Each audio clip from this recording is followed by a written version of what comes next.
ভিডিওর শুরুতেই জানাই সমস্ত দর্শককে তথা মোহনবাগান সমর্থকদের নতুন বছরের শুভকামনা এবং আন্তরিক অভিনন্দন। আগামীকাল হায়দ্রাবাদের বিরুদ্ধে আমাদের প্রথম ম্যাচ এই বছরের, তো সেই ম্যাচে মোহনবাগানের প্রথম একাদশ কীরকম হতে পারে সেটা নিয়ে জানাবো এই ভিডিওতে। এছাড়া মোহনবাগানের চোট আঘাতজনিত যে সমস্ত সমস্যা রয়েছে সেটাও জানাবো এই ভিডিওতে।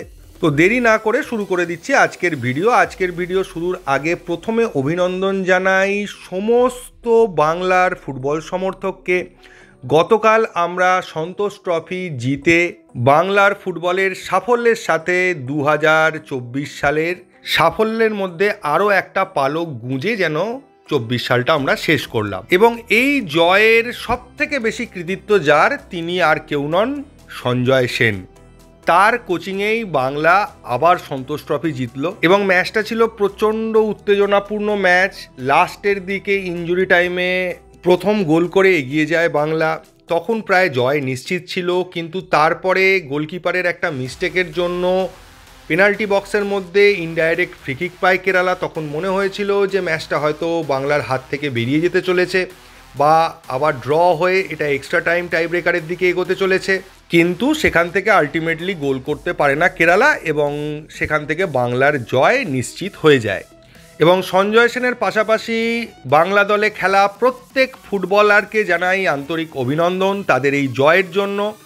তাদের এই পারফরমেন্স এবং তাদের এই ডেডিকেশান ছাড়া আমরা কখনোই সন্তোষ ট্রফি জিততে পারতাম না, এবং তাদেরকে অসংখ্য ধন্যবাদ বর্ষ শেষে বাংলাকে আবার ভারত সেরা করার জন্য, এবং বাংলার ফুটবল দর্শকদের বর্ষ শেষের বা নতুন বছরের এই উপহার দেওয়ার জন্য।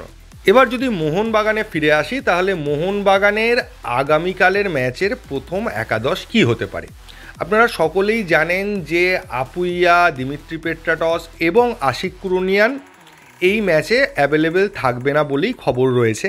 আশিক কুরুনিয়ানের চোট রয়েছে, দিমিত্রি এখনও পুরোপুরি সেরে ওঠেনি, আপুইয়ার কার্ড সমস্যা রয়েছে, প্লাস সামান্য চোট রয়েছে। তবে এসব কিছুর মধ্যেও একটা ভালো খবর এটাই যে গ্রেগ স্টুয়ার্ট কিন্তু টিমের সাথে প্র্যাকটিস করছে। বাকিরা সাইড লাইনে থাকলেও গ্রেগ স্টুয়ার্ট কিন্তু মেন টিমের সঙ্গেই প্র্যাকটিস করছে। তবে গ্রেগ স্টুয়ার্টকে প্রথম থেকেই ইউজ করবেন কি না সেটা টোটালি ডিপেন্ড করে আছে মলিনার জন্য। আমার ধারণা প্রথম থেকে ইউজ করবেন না, এরপরে অনেক ইম্পর্টেন্ট ম্যাচ আছে, সেগুলোর জন্য মলিনা গ্রেগ স্টুয়ার্টকে একদম সাবধান বলতে পারেন, শোকেসে মুড়ে রাখার মতো রাখতে চান, ঠিক সময় প্রয়োজনে ব্যবহার করার জন্য। তো এবার চলে আসি প্রথম একাদশ কীরকম হতে পারে। এবার মনবীর সিংয়ের বিয়ে ছিল, আপনারা সকলেই জানেন। মনবীরের এসে পৌঁছানোর কথা ছিল, এখনও পর্যন্ত এসে পৌঁছয়নি। আজকে এসে পৌঁছলেও মলিনা তাকে প্রথম একাদশে রাখবেন কিনা সেটা নিয়ে একটা প্রশ্নচিহ্ন রয়েছে, তো আমি মনবীরকে ছাড়াই প্রথম একাদশ বানালাম। গোলে বিশাল আর ডিফেন্স অপরিবর্তিত থাকবে বলেই ধারণা। সুভাশিস, অ্যালবার্টো, টম, আশিস এদেরকে দিয়েই 4 ব্যাকের সিস্টেমটা তৈরি করবে মলিনা। এরপরে প্রবলেমটা হচ্ছে তার সামনে আপুইয়া কালকের ম্যাচে অ্যাভেলেবেল নয়, তো আপুইয়ার জায়গায় দীপক টাংরি খেলতে পারে, এবং দীপক টাংরিকে পরিবর্তন করার প্রয়োজন হলে অভিষেক সূর্যবংশী খেলতে পারে। তার পাশে থাপা যেরকম রয়েছে সেরকমই খেলবে। দুটো উইংয়ে সমস্যা রয়েছে, একটা উইংয়ে তো লিস্টান রয়েছে, তার কোনো ব্যাকআপ নেই, তো লিস্টানকেই খেলতে হবে। আশিক কুরুনিয়ান এখনও পুরোপুরি ফিট হয়নি, আর এই দিকের উইংয়ে মনবীর না থাকলে একমাত্র অপশান হচ্ছে সাহাল। এবার সাহাল যদি কোনো কারণে খেলতে না পারে বা পরে তুলে নিতে হয়, তাহলে ওই জায়গায় একমাত্র নামানো যেতে পারে সালাউদ্দিন আদনানকে, কিন্তু তার অভিজ্ঞতার প্রচুর সমস্যা আছে, এখনও পর্যন্ত সে আইএসএলে সেইভাবে খেলেনি।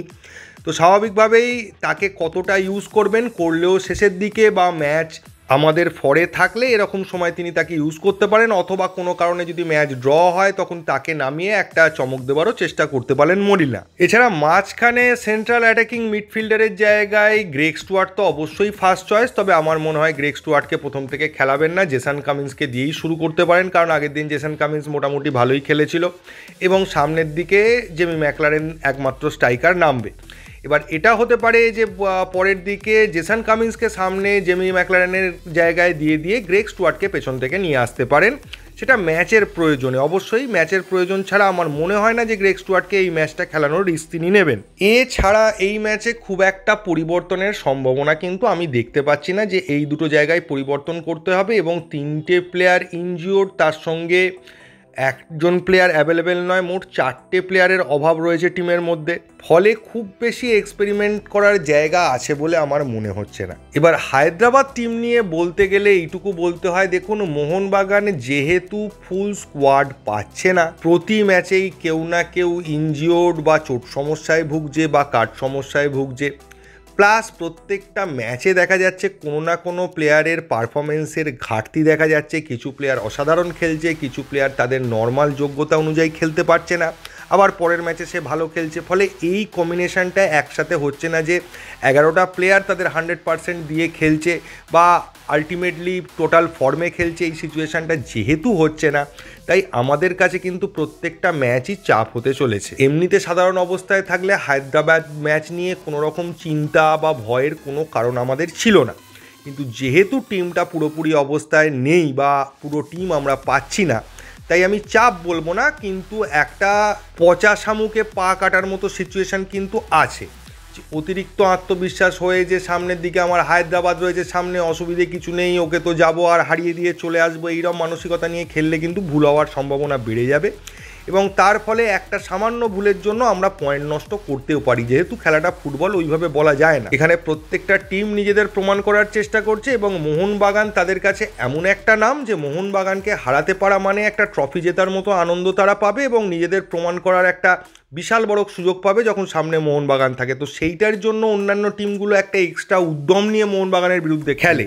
আর তাদের একটা এক্সট্রা ব্যাপার থাকে যে মোহনবাগান যেহেতু টাফ টিম, তাদের আগে থেকেই রক্ষণ সামলে নিয়ে তারপর অ্যাটাকে যাওয়ার একটা টেন্ডেন্সি থাকে বা রক্ষণের দিকে একটা বিশেষ নজর দেয়। ফলে মোহনবাগানের ক্ষেত্রে প্রত্যেকটা ম্যাচই কিছুটা টাফ হয়ে দাঁড়ায় অপোনেন্টের ডিফেন্স ভাঙার ক্ষেত্রে। তো স্বাভাবিকভাবেই মোহনবাগানকে এই ম্যাচটা কিন্তু সিরিয়াসলি নিতে হবে। হায়দ্রাবাদ বলে কোনো তুচ্ছতাচ্ছিল্যের জায়গা নেই এবং এরপর থেকে আমাদের প্রত্যেকটা ম্যাচই ইম্পর্টেন্ট হতে চলেছে, ডু অর ডাই ম্যাচ হতে চলেছে, কারণ আমরা লিগ শিল্ডের জন্য দৌড়চ্ছি এবং পরের আমাদের পেছনে থাকা যে টিমগুলো রয়েছে তাদের সঙ্গে আমাদের কিন্তু পয়েন্টের তফাৎ খুব বেশি নয়। তো সবসময় তারা আমাদের ঘাড়ের কাছে নিঃশ্বাস ফেলছে। তো কোনো রকম ভুল বা কোনো রকম ভুলের জন্য পয়েন্ট নষ্ট, এর অবকাশ কিন্তু এখন আর নেই। তো দেখা যাক কালকে কি হতে চলেছে এবং আশা রাখছি মোহনবাগান বছরের শুরুটা ভালোভাবেই করবে এবং ম্যাচটা জিতে আমাদেরকে একটা বর্ষ শুরুর উপহার দেবে। তো এর বেশি আর কিছু বলবো না এই ভিডিওতে, এইটুকুই। যদি ভিডিওটা ভালো লাগে তাহলে প্লিজ চ্যানেলটাকে সাবস্ক্রাইব করবেন। থ্যাংক ইউ, ধন্যবাদ এবং জয় মোহনবাগান।